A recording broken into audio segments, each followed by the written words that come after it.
رضی اللہ تعالی عنہما کھڑے ہیں، چہرے کے اوپر عجیب اداسی ہے۔ کہا عمر، ابو بکر اس وقت کیوں کھڑے ہو؟ عرض کی حضور بھوک نے گھر میں ٹکنے نہیں دیا، ہم نے چاہا حضور کا چہرہ دیکھ لیں تو کچھ پیاس بجھ جائے، کچھ بھوک مٹ جائے۔ حضور نے فرمایا میرا حال بھی یہی ہے، جس چیز نے تجھے گھروں سے نکالا ہے وہی چیز مجھے گھر سے نکال لائی ہے۔ چلتے ہوئے حضرت ابو ایوب انصاری کے گھر کے قریب سے گزرے،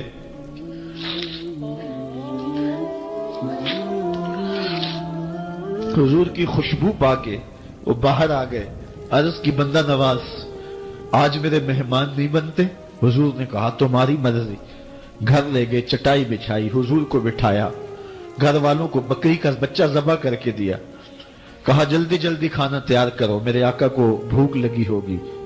یہ کہہ کے واپس آئے، حضور کے پاس بیٹھے، نظر چہرے پہ پڑی تو گھبرا گئے۔ نکاحت کے آثار اتنے واضح تھے کہ سمجھ آ رہی تھی کتنے دنوں سے حضور نے کچھ نہیں کھایا۔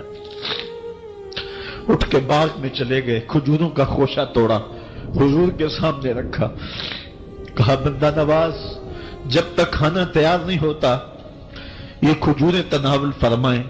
تھوڑی دیر کے بعد کھانا دسترخوان پہ لگ گیا، حضور سے عرض کی گئی حضور آئے کھانا تناول کر لیں۔ حضور نے دسترخوان پر تشریف فرما ہو کر کے حضور نے کپڑا اٹھایا تو حضور نے جب دیکھا کہ کھانا ہے تو حضور نے ایک روٹی لی اور چند بوٹیاں اٹھائیں اور ایک خادم کو بلا کر کے کہا جاؤ ہمارے گھر دے آؤ، میری بیٹی فاطمہ کتنے دنوں سے بھوکی، کہا جاؤ ہمارے گھر دے آؤ، میری فاطمہ کتنے دنوں سے بھوکی بیٹھی ہوئی ہے۔ مال کے کونین ہیں گو پاس کچھ رکھتے نہیں، دو جہاں کی نعمتیں ہیں ان کے خالی ہاتھ میں۔ آپ کو پتا ہوگا کہ جب میرے رسول کا انتقال ہوا ہے، حضور کا وصال ہوا ہے، تو حضور کی ایک زرہ ایک یہودی کے گھر میں گروی رکھی ہوئی تھی، حضور نے زرہ رکھ کر کے اس سے قرض لیا ہوا تھا۔ یہ اسلام کی غربت کی کہانی ہے، اور پھر اللہ نے اسلام کو امارت کے رنگ بھی دیے۔ اور تمہیں کہانی سناؤں، حضرت عدی بن حاتم روایت کرتے ہیں، صحیح بخاری میں روایت ہے، یہ حاتم تائی کے بیٹے ہیں، کہتے ہیں میں حضور کی خدمت میں حاضر ہوا، ایک شخص آیا کہنے لگا حضور غربت نے میرا برا حال کر دیا ہے، اور اس نے شکایت کی غربت کی، پسماندگی کی اور اپنی معاشی بدحالی کی۔ پھر ایک شخص آیا کہنے لگا حضور میرے پاس دولت تو ہے لیکن میں نے جس منزل پہ جانا ہے راستہ پر خطر ہے، تو میرے لیے کیا حکم ہے کہ میں کیسے راستہ طے کروں؟ تو یہ دو لوگوں نے یہ باتیں کی تو حضرت عدی کہتے ہیں کہ حضور نے روئے سخن میری جانب موڑا اور میری جانب مخاطب ہو کے کہا عدی تو نے ہیرا دیکھا ہے؟ عدی کہتے ہیں میں نے عرض کی حضور دیکھا نہیں، سنا ہے، ہیرا یہ شہر ہے عراق کا۔ تو حضور نے فرمایا عدی تو نے ہیرا دیکھا ہے؟ میں نے کہا نہیں حضور دیکھا نہیں، اس کا تذکرہ سنا ہے۔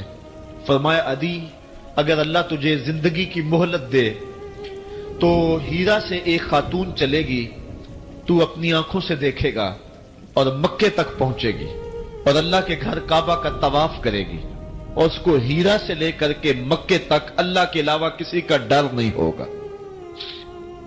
کہتے ہیں کہ میں نے دل میں کہا کہ پھر بنو طے کے ڈاکو مر گئے ہوں گے جنہوں نے عرب کے اوپر روب ڈال رکھا ہے، تو وہ تو پھر ختم ہو گئے ہوں گے۔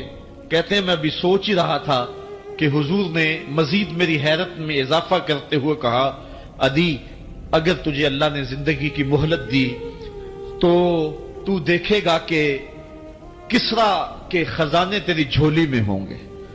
تو اس دور کی سپر طاقت تھی۔ میں نے کہا حضور کسرا بن ہرمز؟ حضور نے فرمایا ہاں کسرا بن ہرمز۔